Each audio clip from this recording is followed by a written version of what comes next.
the West Virginia Botanic Gardens, and this is a place that's just shortly out of Morgantown. It's an 82-acre park that includes a lot of native plants from Appalachia. The Botanic Garden organization was founded in the 1980s, but the site here wasn't formed until 1999. It actually sits on a reclaimed reservoir that used to feed water to the city of Morgantown. So from 1912 to 1969, Morgantown's water came from a reservoir here, and the reservoir has since been drained, and now the land has been reclaimed, and there are a variety of different gardens here that you can explore. There are cultivated gardens like this one, as well as forest gardens, wetlands, and a variety of more native habitat.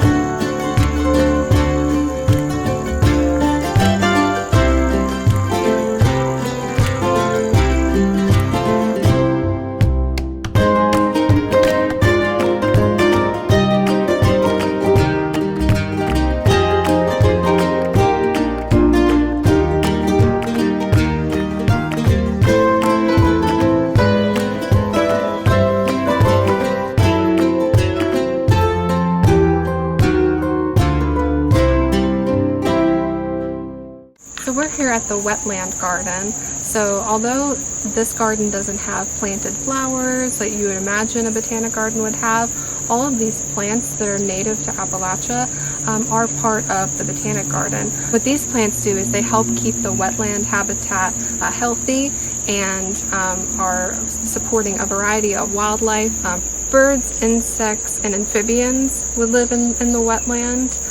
So what I think is really cool about the Botanic Garden is they kind of expand what you could think a garden actually is. So wetlands are a really unique and important habitat. There are a lot of misconceptions about them. Sometimes people think that they smell or that they're dirty, but what wetlands are actually doing is help naturally purify water. So what is happening here at the Botanic Garden is that there's a stream, and the stream enters the wetland, and then the water moves through all of these different plants and sediment, and it allows the water from the stream to be naturally purified.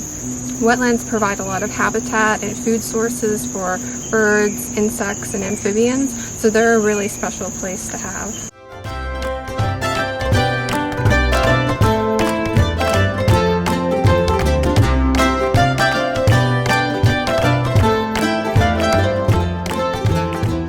So it might be kind of strange to see a fence in the forest, but this fence serves a really important purpose.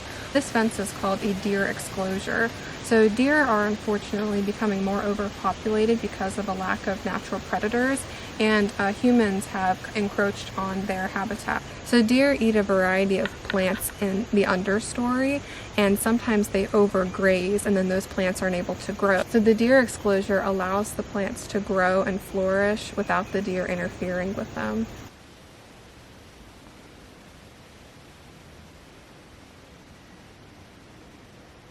So we have a really large oak tree behind us, and you can see all along this open forest floor all of the young baby oaks that are starting to grow. So the trees in this area are called second succession. They are trees that grew up after the old growth trees were removed. In the 19th and 20th century, most of the old growth forest in this area was removed, and so now we've allowed these trees to grow in preserved areas. So you have two main groups of oaks. You have your red oaks and your white oaks, and all of these young ones are white oaks. And they're easy to identify because they have rounded edges, or each of these little sections here are called lobes. So they have rounded lobes, and in a red oak, the lobes would be pointed. So the one thing that we've been seeing a lot of today that's been really interesting is we've been seeing a lot of cool looking mushrooms. Like this one, it's all like spiky, and then there's more typical of what you would expect. A little shell on top, but it's very damp today, so it's not surprising that we're seeing a lot of mushrooms, because mushrooms thrive in that damp type of environment. So while a lot of the forests in West Virginia and this part of the country had been logged, there are still sections of old growth forest, and there's actually a section of old growth forest here at the Botanic Garden. We've got a beautiful old hemlock tree it's important to have old trees, and they provide different habitats for animals. The younger trees may not, so they help support a healthy ecosystem.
Another one of the habitats that's at the West Virginia Botanic Garden, and this is the Tibs Run stream. It's a freshwater stream that cuts through the Botanic Garden.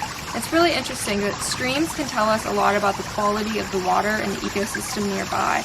If the stream's really healthy, there will be animals like salamanders, insects, crayfish that can only survive in very fresh, clean water. So if they're living in an ecosystem like this, it tells you that the water quality is very healthy.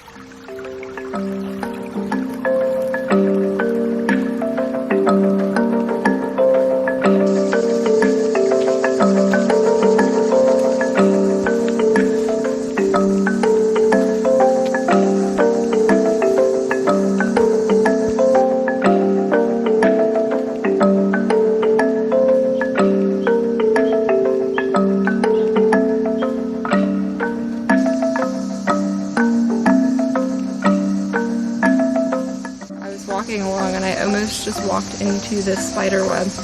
The only reason that I saw it was because these little, the dew was sitting on the web, but you can see the spider in the center. And some pine needles were captured. So it's really pretty.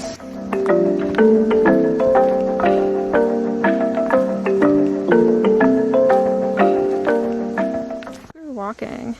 We saw something crawling around. So this is called a red eft. And it starts its life as a tadpole in the pond, and then it goes through a stage called the eft stage, where it actually lives on the ground. It lives on the forest floor, and then what it will do is it will go through another change where it becomes a red spotted newt, and it will live the rest of its life as an adult in the pond again. Here we have another red eft, kind of like the one that we saw before, except this one's a lot more red.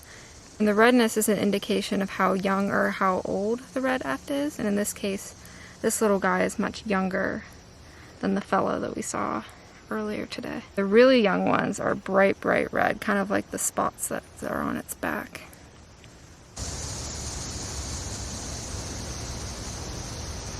And there he goes.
finishing up our walk here at the Botanic Gardens by walking by the old Tibs Run Reservoir. So what's really cool is that the Botanic Garden has reclaimed this land that was previously used to send water to the city of Morgantown. Where it may have sat abandoned for years, it is now being used as a habitat for local wildlife. So there is sometimes water in the ponds here, and so that's another seasonal habitat for some different animals. And it's now publicly accessible for people like us to enjoy.